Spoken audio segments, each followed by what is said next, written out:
and turn to Song of Songs, chapter 2, verse 7 to chapter 3, verse 5. And Ken's going to read that for us. So, Song of Songs, chapter 2, verse 7 and following.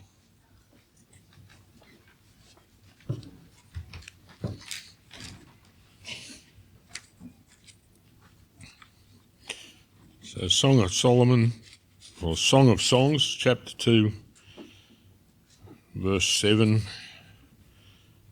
And this is a continuance of the beloved speaking. Daughters of Jerusalem, I charge you by the gazelle and by the does of the field, do not arouse or awaken love until it so desires. Listen, my lover, look, here he comes, leaping across the mountains, bounding over the hills. My lover is like a gazelle or a young stag. Look, there he stands behind our wall, gazing through the windows, peering through the lattice. My lover spoke and said to me, Arise, my darling, my beautiful one, and come with me. See, the winter is past, the rains are over and gone. Flowers appear on the earth. The season of singing has come. The cooing of doves is heard in our land. The fig tree forms its early fruit. The blossoming vines spread their fragrance. Arise, come, my darling, my beautiful one, come with me. Now the lover speaks, My dove, in the clefts of the rock, in the hiding places on the mountainside, show me your face. Let me hear your voice, for your voice is sweet and your face is lovely. Catch for us the foxes, the little foxes that ruin the vineyards, our vineyards that are in bloom. The beloved again, My lover is mine and I am his. He browses among the lilies until the day breaks and the shadows flee. Turn, my lover, and be like a gazelle, or like a young stag on the rugged hills. All night long on my bed I looked for the one my heart loves. I looked for him, but did not find him. I will get up now and go about the city, through its streets and squares. I will search for the one my heart loves. So I looked for him, but did not find him. The watchmen found me as they made their rounds in the city. Have you seen the one my heart loves? Scarcely had I passed them when I found the one my heart loves. I held him and would not let him go, till I had brought him to my mother's house, to the room of the one who conceived me. Daughters of Jerusalem, I charge you by the gazelle and by the does of the field, do not arouse or awaken love until it so desires.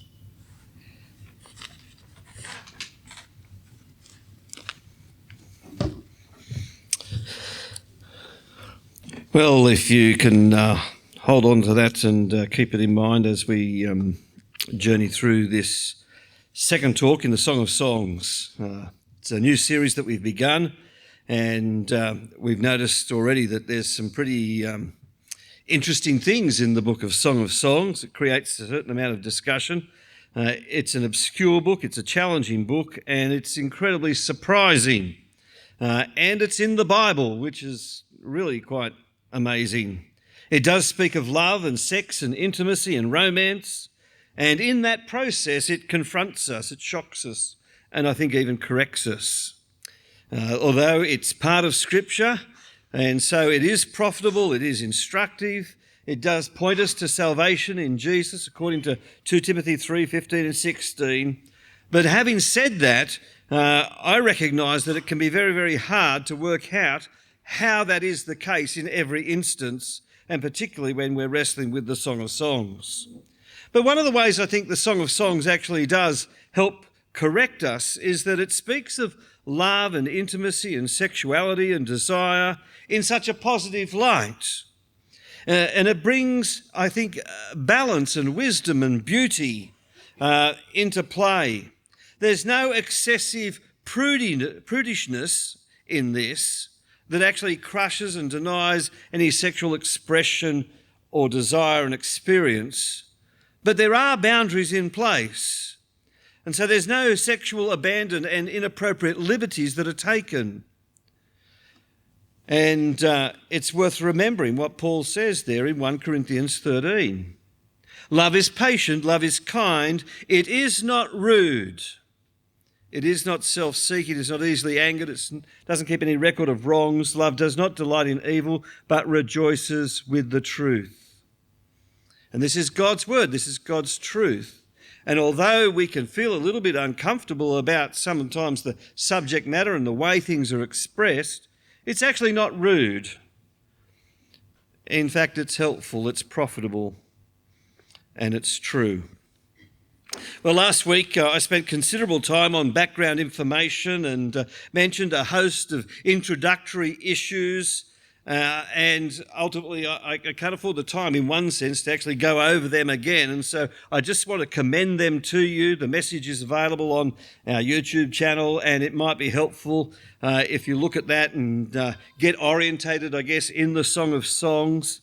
I also would mention that on the Facebook page there's some links to the Bible Project people that have done some very good sketches in terms of summaries of the Song of Songs, and that's well worth looking at.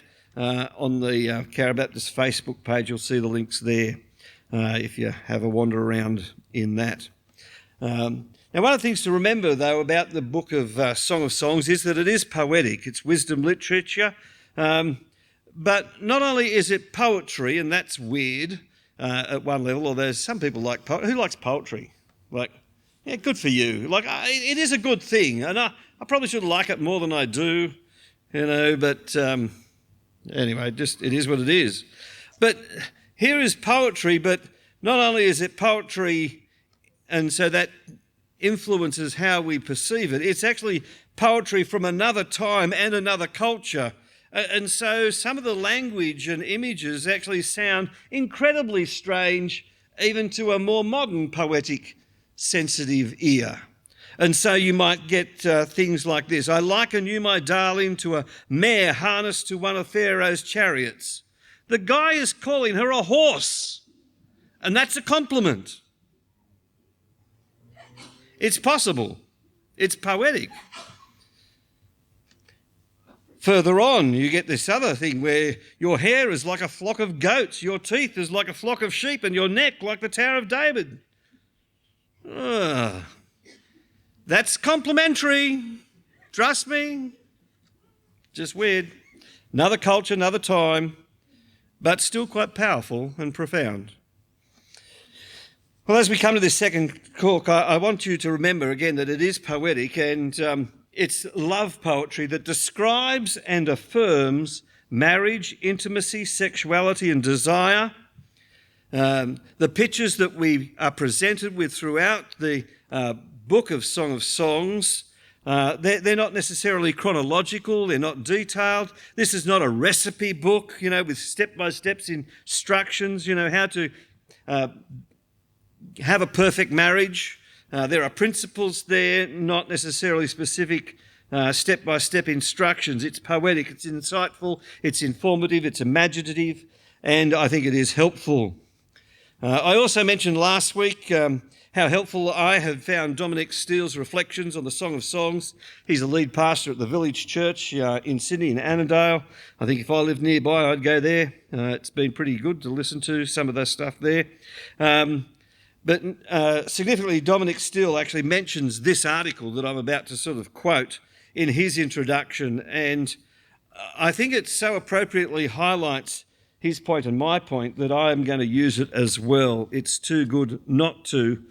But just to be clear, and I think by way of warning, in quoting it, it's not a commendation by any stretch of the imagination.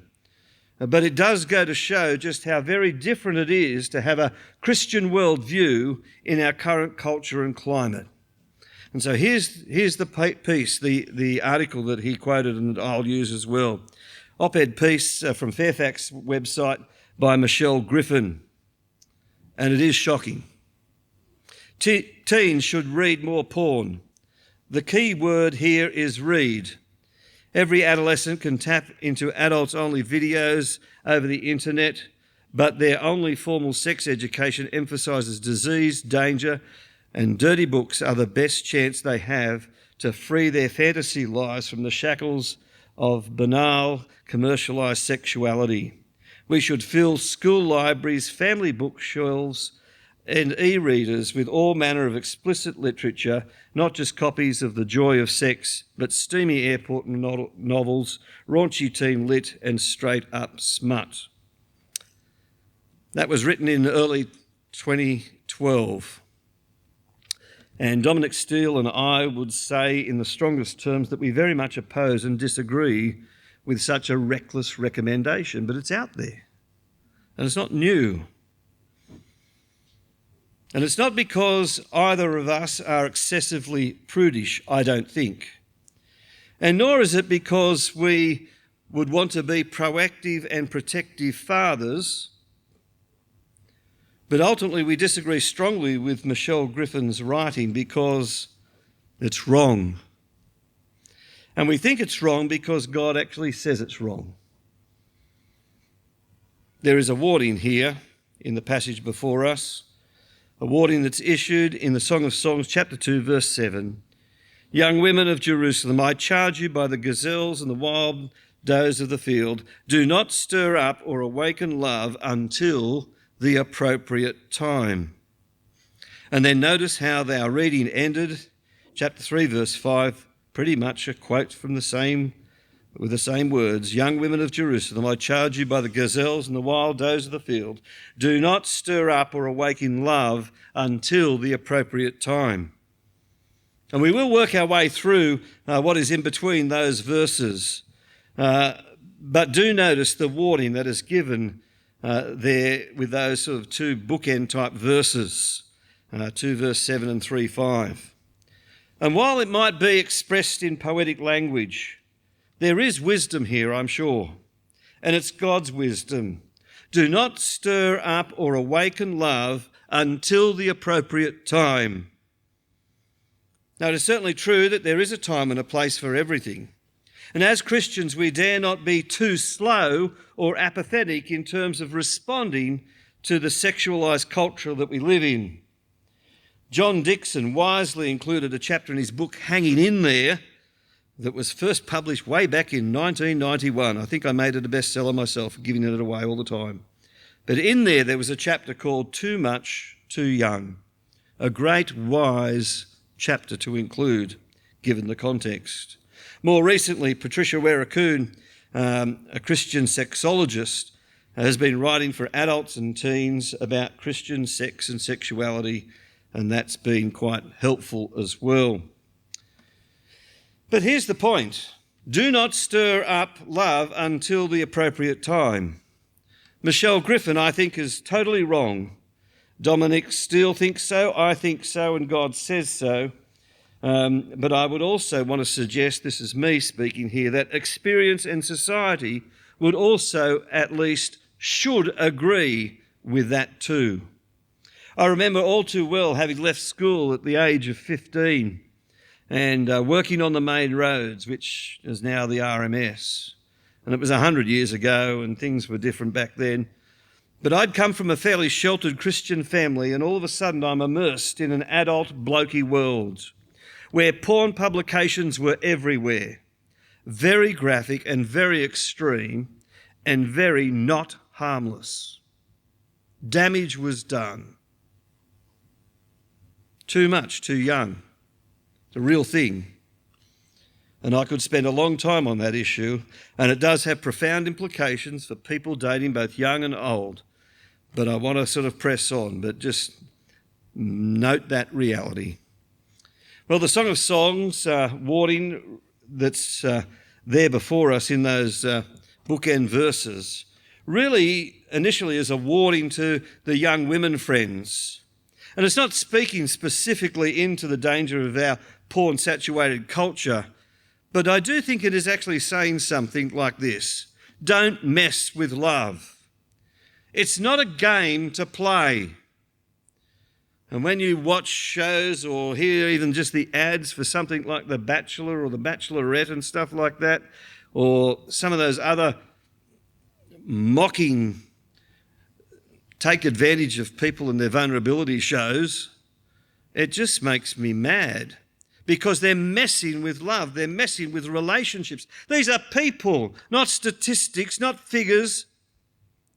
Although they provide some income and they're being used and taken advantage of. Don't mess with love. Don't play games. It's a serious matter. Don't stir it up when you're not ready and you're not prepared for it. And so you send 6 blokes in, to date one girl. Someone's going to get hurt. Duh! Stupid idea. Don't care how much money they make. Love is not a game. Love is not for sale. Love is not to be trivialised like that. People matter. Relationships count. Well, there's this dream. We come now to the section before us. Dominic Steele suggests that the woman is actually dreaming and, in a sense, fantasising in this sort of series of events that are before us. And he made the comment that this section probably precedes the earlier one, and so it comes before. So it's not necessarily chronological, the whole Song of Songs. There are bits and pieces a little bit all over the shop. And I think it's quite feasible. Notice that the woman's actually encouraged to arise in chapter 2, verse 10 and chapter 2, verse 13. And in chapter 3, verse 1, she's on her bed looking for the one she loves. So she's laying down, dreaming, thinking, contemplating, and dare I say, romanticising. Dominic says, I think this is all happening in her dream or in her imagination or fantasy rather than in reality. And I think that makes sense. But here's the picture. Here is the dream sequence, if you like, verse 8 and following. Listen, my beloved, look, here he comes, leaping across the mountains, bounding over the hills. My beloved is like a gazelle or a young stag. Look, there he stands behind the wall, gazing through the windows, peering through the lattice. It's an amazing passage. I remember reading it as a very young person. That will do.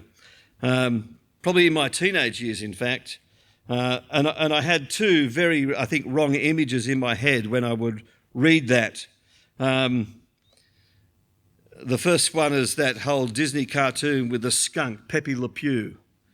If you've seen it, you will get it. Look, here he comes, leaping across the mountains, bounding over the hills, and that's it. And I even actually thought, maybe I should get a clip and do that. And I went, no, it's just wrong. But you can see how my mind went that way if you know the cartoon.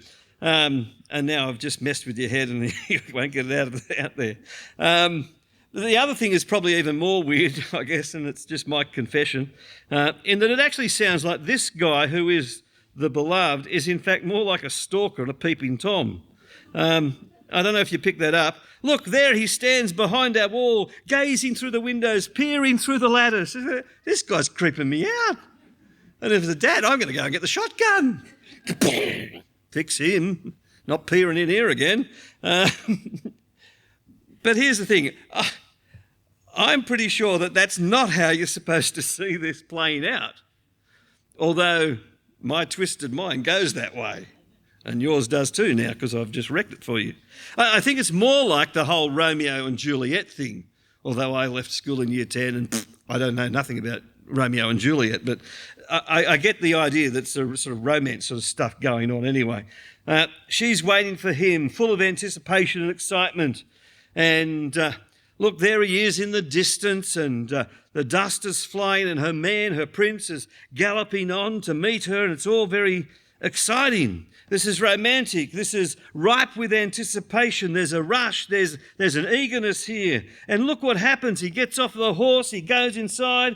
And he turns on the telly to watch the football or the cricket, and he cracks open a tinny. And you can see it there in chapter 2, verse 10. That's what the ABV stands for anyway. That's what it says there, the Aussie bloke version. Is that what yours says? Chapter 2, verse 10. He gets off his horse, comes inside, turns the telly on and opens a tinny. No? Oh, must be a different translation. I suspect your version probably says something more like this. My beloved spoke and said to me, "Arise, my darling, my beautiful one. Come with me. See, the winter is past, the rains are over and gone. Flowers appear on the earth, the season of singing has come. The cooing of doves is heard in our land. The fig tree forms its early fruit, and the blossoming vines spread their fragrance. Arise, come, my darling, my beautiful one. Come with me." That's poetic. That's not me. Or maybe on a good day, once every 30 years maybe. That's the Romeo and Juliet thing, isn't it? You can see that. Tell me, guys, that you can see that. Yeah, 3 of us can. That's good. She sent out the warning to her friends, don't awaken love too soon. But when is the right time? She's been waiting and she's anticipating, and now her man has arrived. And as he's calling her, "Arise, my darling, my beautiful one. I'm here. Winter is gone. Flowers are blooming. Doves are cooing." So guess what? Now is the time. This is exciting. We're here. We've arrived. He's calling her to join him on an adventure of a lifetime, literally. And he's calling her to come with him, to be united with him physically, emotionally, spiritually, psychologically. It's time to be leaving and cleaving. It's time to enjoy the garden and the shameless security that's on offer. At least that's the ideal in Genesis 2. But as we saw last week, so I think we see again here an element of insecurity. Yes, there's boldness and courage and excitement, but even in the Song of Songs, authentic love is not as always predictable and ideal as one might hope. In last week's message, we saw that the insecurity was seen in chapter 1, verses 5 and 6. And we had cause to highlight how her lover lifts her spirit and affirms her and encourages her in chapter 1, verses 9 to 11. But now here in verse 14, I suspect there is yet another hint of insecurity. Certainly there is a shift in the scene.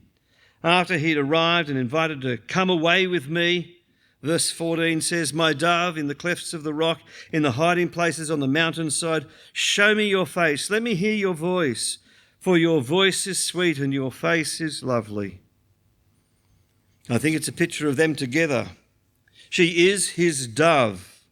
That's his pet name for her. It reoccurs a few times. And they have their nest, as it were. And although it sounds like an inhospitable place in the clefts of the rock on the mountainside, the idea that it is their safe haven. Again, I still think this is dream element here, in that she hears the request, "Show me your face. Let me hear your voice. For your voice is sweet. Your face is lovely." He wants to see her.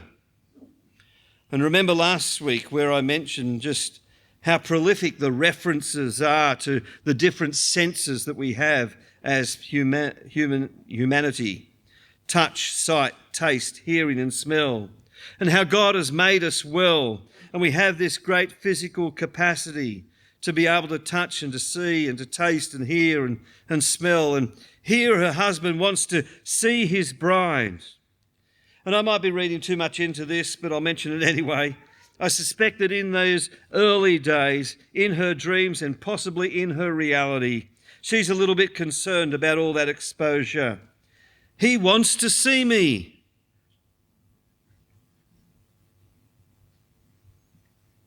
Because what he says is not merely that he wants to see her face, but rather he wants to see her form.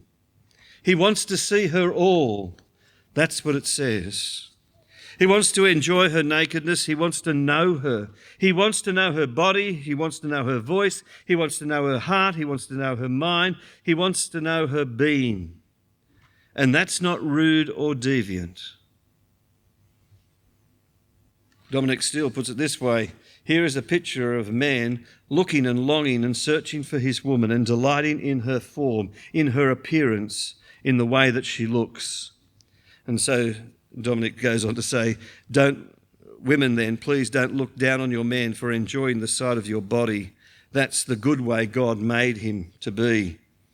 But significantly, he went on to say, and I want to add a bit to this, And I think it's very, very important that, yes, there is a rightness about a husband and a wife enjoying each other's bodies and beauty. However, it is not the prerogative for the husband to have that same desire to see every woman's face, form and beauty. He wants to see her face, her form. And Jesus is very clear about what's going on when a man looks at a woman lustfully in Matthew 5. He calls it adultery. Furthermore, let me add that I believe that the opposite can also be true, in that a woman can look at a man lustfully too and be guilty of the same sin. But for the husband and wife, they can and should delight in each other and discover all they can about one another, to learn to know one another, remembering that love is not rude. It is patient as well and kind. Now, when we come to chapter 2, verse 15, there's this very obscure and difficult reference to catching foxes. It seems that there's no clear and unanimous way to understand this part, so I've got Buckley's in terms of who's even saying it. And you notice that in the sort of headlines as you read through in the Bibles, you've got, this is the beloved and this is the lover speaking and stuff like that. That's pretty arbitrary, and it's not necessarily exactly how it flows. There's some interpretation stuff going on there. So it is a bit ambiguous, but here's a bit that I've made of it anyway, that I think does make some sense. The foxes, the little foxes, they're seen as a pest in that they ruin the vineyard. What they represent exactly, I don't know. The vineyards most likely allude to either their bodies or their relationship, or perhaps even both. That's certainly the case throughout. And so most commentators tend to suggest that the foxes, you see, are seen as a threat to their relationship.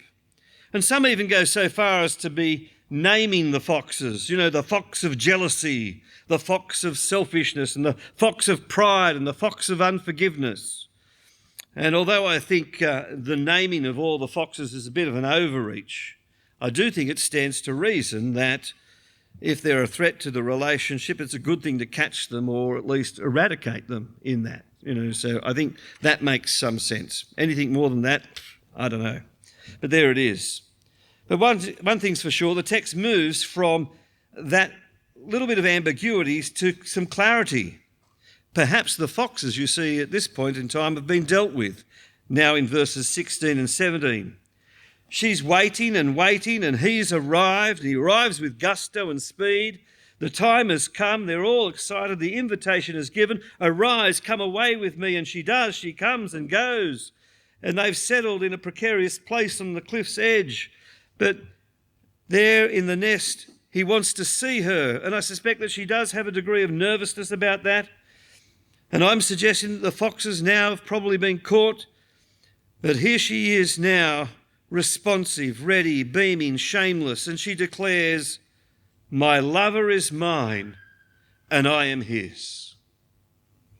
You see the progress that's been made there, and it is a stunning statement that she makes. My lover is mine and I am his. It's powerful, it's delightful, and it says something about their mutual affection for one another and their connection to one another. They belong to each other. My love is mine, I am his. It's ownership. And that sort of language, I want to say to you today, has now become rather unpopular. Indeed, it's often resented, isn't it? But it's biblical. We are not our own. In marriage, we belong to our spouses. In Christian life, we belong to Jesus. Yet our society and culture is so skewed because it has this obsession with individualism that we've lost any sort of dignity about being owned and cared for and loved by someone else. I'm all right on my own, thank you very much. I don't need you. It's not good for a man to be alone. And nor is it good if you consider yourself to be an island. That's not how God has wired us to be. Significantly, in 1 Corinthians 7, Paul speaks about marital responsibilities. chapter 7, verse 3 of 1 Corinthians. A husband should fulfill his marital responsibility to his wife, and likewise a wife to her husband. A wife does not have the right over her own body, but her husband does. In the same way, a husband does not have the right over his own body, but a wife does. Do not deprive one another sexually, except when you agree for a time to devote yourselves to prayer. Then come together again, otherwise Satan may tempt you because of your lack of self-control. Now, I want to state the incredible obvious, that because there is this propensity toward domestic violence in society, in culture, and even in church, let me make it very, very clear, these verses do not promote or permit any form of abuse, physical, sexual, or emotional. That's not on. There is the stuff about ownership, but love is not rude. Love is patient. Love is kind. And it does not delight in evil. And if you're wanting to flex your muscle and show your power and prove your authority, that's evil. And if you need that to be explained in more detail, give me a call. Nonetheless, though, those verses in 1 Corinthians 7 that I just mentioned there provide a good and realistic picture of marital blessings and obligations. But Dominic Steele makes the point that it all sounds very, and I love the word he uses, he says, it all sounds very contractual. It was like, it was written by a lawyer or something. Well, it was written by Paul and under the guidance of the Spirit, but it's there. But Dominic says it sounds so much nicer when you read the same sort of thing in the Song of Songs, chapter 2, verses 16 and 17. My love is mine and I am his, you see? It really is saying the same sort of thing, but it's in a much nicer sort of poetic way, isn't it? The same idea is there, but it's poetic and it's passionate prose. She's excited about being with her man. He feeds among the lilies before the day breaks and the shadows flee. Turn to me, my love. Be like a gazelle or a young stag on rugged hills. Run all over me. I'm yours. Where's that going? You don't need a science degree to work that out, I hope. Well, chapter 3 begins, and as the dream becomes more like a nightmare, it seems, at least for a moment, you find that the intimacy and love-making is interrupted by a desperate absence because he's gone. All night long on my bed I looked for the one my heart loves. I looked for him but did not find him. I will get up now and go about the city, through its streets and squares, and I will search for the one my heart loves.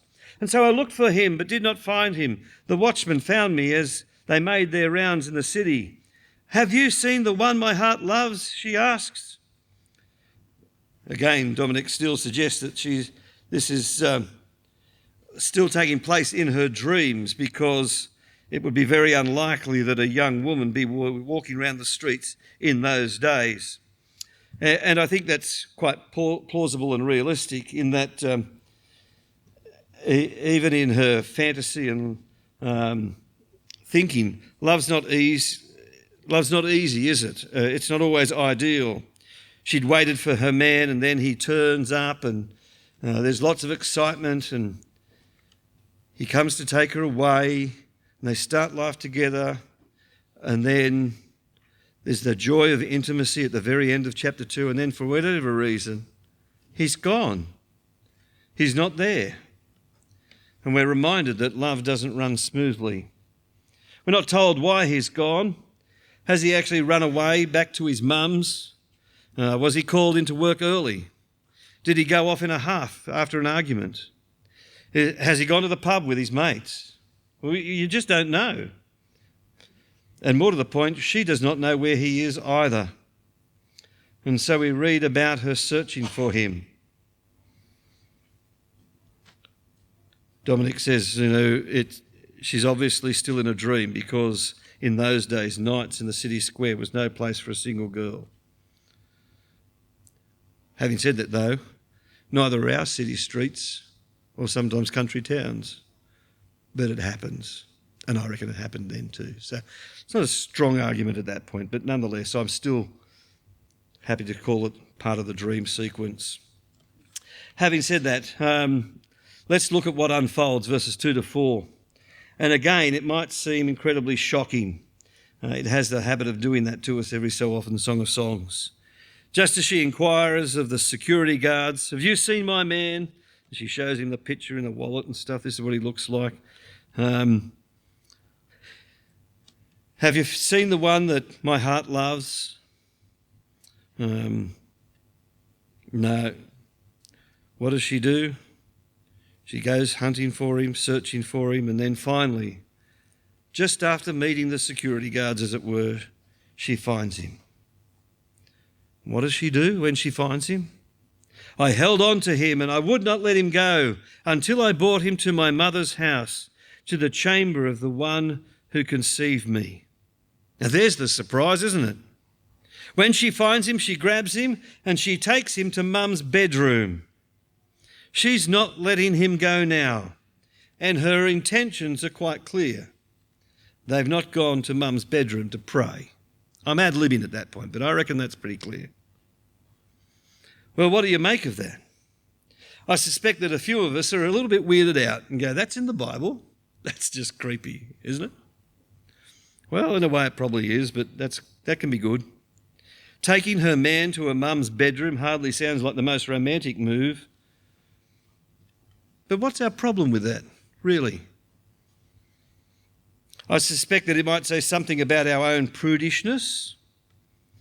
But it could also be that we're aware of that verse in Hebrews 13:4 that says about keeping the marriage bed pure. But if this is, as I suspect, the story of a couple's longing and where love and romance and intimacy and sexuality are anticipated and expressed, I'm not sure that this is such a weird thing. I think they're betrothed to one another, which, let me say, is a much bigger deal than just our engagements in our culture and society. They tend to crash and burn fairly often. Although there's much talk about and expression concerning sex and pleasure and intimacy, that longing and dreaming, I suspect, really is quite natural for them, and it's healthy and not sinful here. There's no suggestion of inappropriate promiscuity or fornication, but there is a real sense of anticipation.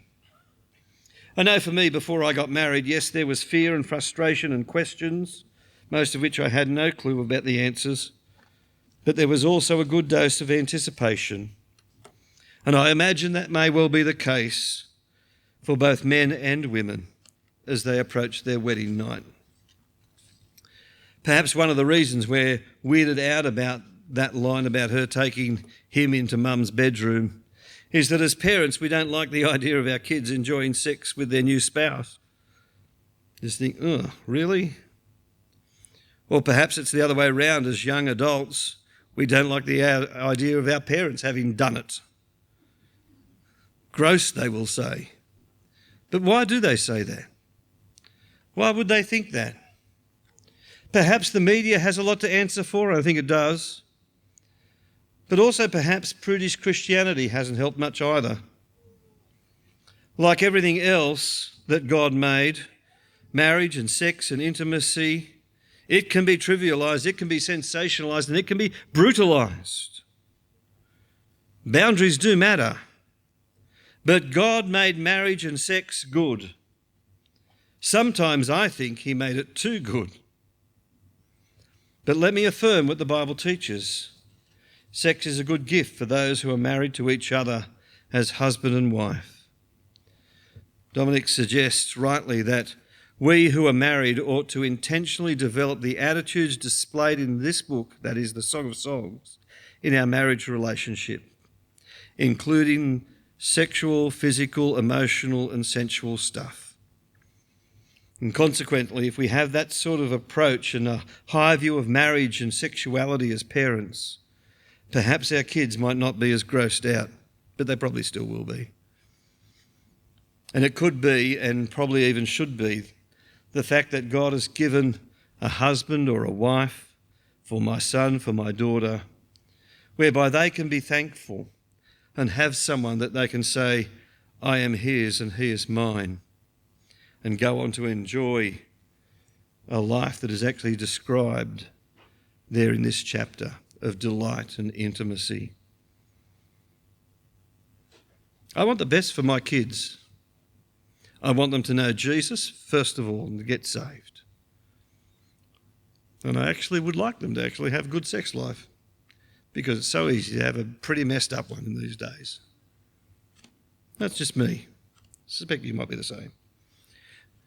Tragically, I'm convinced that there is so much misinformation and perversion out there that I believe that it is near impossible to not have at least some measure of dysfunction and distortion about sex and sexuality. We are a messed up society, and the temptation is to blame the world and the devil. But the biggest problem is in our own hearts. Again, let me say I'm no expert in all this, not by a long shot. But you don't need to be a genius to see that there's a profound difference between God's good design and purpose for marriage, sex and sexuality, and our twisted abuse of it. What do? I think you confess and pray. And thank God that he is gracious and forgiving and patient too. Finally, though, let me wrap this up simply by reminding you of the encounter that Jesus has with the woman at the well in John chapter 4. You might remember how Jesus said to her, go and call your husband. And she says, well, actually, I don't have one. And Jesus goes on to tell her, oh, that's right, you don't have a husband, but you've had 5, haven't you? And the guy that you're now with is not your husband. And she's been around again and again. She tried to quench her thirst with different relationships, with different blokes, all to no avail. But Jesus offers her living water. He's the one who quenches our thirst. Nothing except Jesus can ultimately satisfy. Even the ideal marriage, the dream of intimacy and delight that is portrayed here in the Song of Songs, as good as it sounds, it is only ever a poor reflection of all that Christ Jesus is and does for us as the church. And like the woman here in the Song of Songs, we wait for him, and he arrives and he invites us to come away with him. And we dare not lose sight of him. He's worth holding on to. Don't let him go, whatever you do. Be sure to enjoy what Jesus offers and brings: life, living water, eternal peace. And while, let me say, I really do balk at the idea of encouraging you to find the love of your life in Jesus, it does sound a little bit weird for a bloke. And there is a sense, though, in which I'm actually urging to do just that. I don't want to encourage you to sort of see Jesus as your boyfriend or anything like that. But I do want you to know that ultimately Jesus can be your helper, your saviour, your encourager, your friend and your king. And he really does love you. And he's proven his love for you. He died for you. And let me say, he knows you. He knows all about you. And more to the point, you can know him as well. I trust that you actually do come to know him and delight in him. Thank you.